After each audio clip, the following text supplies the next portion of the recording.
شاید کسی بھی وزیر خزانہ کے لیے بہت ہی یہ مشکل لمحہ ہوگا کہ جب اسے بتایا جائے کہ آپ کے جو فارن ایکسچینج ریزروز میں اتنے پیسے ہیں وہ ہم نے چائنا سے، سعودی عرب سے، یو اے سے مانگے ہوئے ہیں، آپ کے پاس بہت زیادہ پیسے نہیں ہیں اور ٹائم بھی نہیں ہے، فوراً روپیہ بھی ٹھیک کرنا ہے اور مہنگائی بھی ٹھیک کرنی ہے، کیسے کریں گے؟ رحیم بھائی دیکھیں، مسائل ہیں، اس میں کوئی دو رائے نہیں ہے، لیکن پاکستان کے پاس وسائل بھی بہت ہیں۔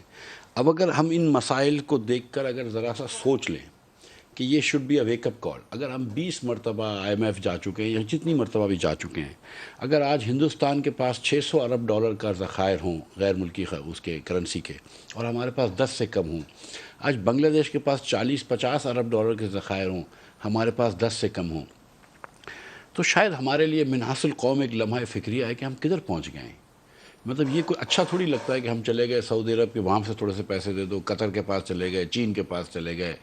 میں یہ یقین سے آپ کو کہہ سکتا ہوں کہ ملک کبھی بھی آگے نہیں بڑھے گا اگر ہم دوستوں کے امداد پہ یا مالیاتی اداروں کی امداد پہ یا اس کو قرضوں پہ رہتی ہے۔ اگر ایک خوددار ملک ہے تو پھر ہم کو آگے بڑھنا پڑے گا، اور اس کے لیے کچھ فنڈامنٹل چینجز اپنی گورننس میں کرنے پڑیں گے۔ تھوڑا سا امیر لوگوں کے ٹیکس لینا پڑے گا۔ دیکھیں یہ 8%، 8.5% tax to G D P ہے نئی جی ڈی پی کے حساب سے، 11% تھا tax to G D P پرانی کے حساب سے، وہ بھی نہ کافی تھا، جہاں ہم چھوڑ کے گئے تھے پی ٹی آئی نے اس سے بھی کم کرا۔ اگر آپ کا 14-15% tax to G D P نہیں ہوگا، 14-15% export to G D P نہیں ہوگا، تو پاکستان یہ حال میں رہے گا، کبھی اس سے پیسے مانگے گا، کبھی اس سے پیسے مانگے گا۔ IMF کا پروگرام، اس کی کیا پوزیشن ہے؟ بے یقینی بہت ہے، کیا وجہ ہے؟ IMF کا پروگرام جو ہے وہ آسان نہیں ہے کرنا۔ جو اس سال کا بجٹ ڈیفیسٹ تھا، مطلب پرائمری ڈیفیسٹ جس کو کہتے ہیں، جس کے اندر انٹرسٹ ریٹ پیمنٹ شامل نہیں ہوتی، اگر وہ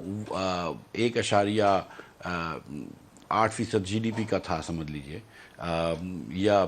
1200-1300 ارب روپے کا تھا، تو IMF کہہ رہا ہے کہ اس کو آپ سرپلس میں لے کر آئیں، اور اس کو 0.75 of G D P surplus میں لے کے آئیں، جو کہ ایک بہت بڑا بہت بڑی چینج ہے، مطلب فسکل کنسالیڈیشن 1400-1500 ارب کے فوری طور پر آپ کو ایڈجسٹمنٹ کرنی ہے جو ایک دم نہیں کر سکتے۔ اس سے بھی زیادہ، اس سے بھی زیادہ، ٹھیک ہے، 2000 ارب روپے کی تقریباً وہ کہا، تو وہ میں کر نہیں پا رہا ہوں، ٹھیک ہے۔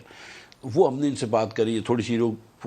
سی لچک دکھائی ہے، ہم نے تھوڑی سی کوشش اور کری ہے، تو وہ ایک بات ہوئی ہے۔ اس کے علاوہ پھر IMF کی کچھ اور چیزیں تھیں کہ بھئی آپ بجلی کا کیا کر رہے ہیں۔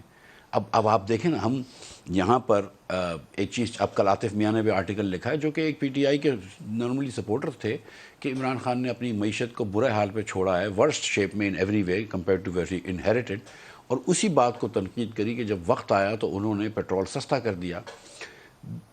200 ارب روپے کا پیٹرول پہ اگر آپ نقصان کر رہے ہیں تو $1 بلین کا آپ نقصان کر رہے ہیں۔ آپ جا رہے ہیں قسط مانگنے